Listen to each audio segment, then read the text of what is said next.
Mas better for beginner po, Honda Beat or Yamaha Fino.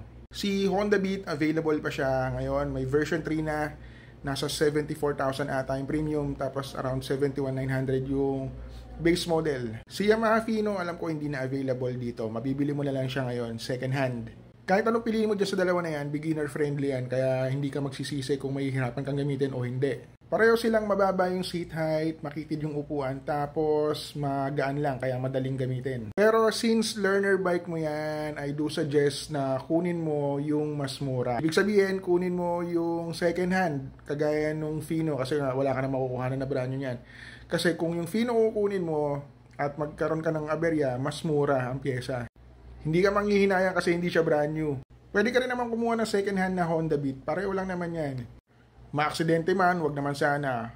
Mas okay lang kasi hindi naman siya brand new. Pero kung may budget naman, maluwag-luwag, walang problema, go for brand new. Ngayon, kung ang kinuha mo is yung Yamaha Fino and siguro nagamit mo na for a year or two, upgrade ka na to a different scooter. At least, mas kampante ka na kasi hindi ka na newbie. Kaya kahit ano pang brand new na bilhin mo, walang problema, hindi ka kakaba-kaba.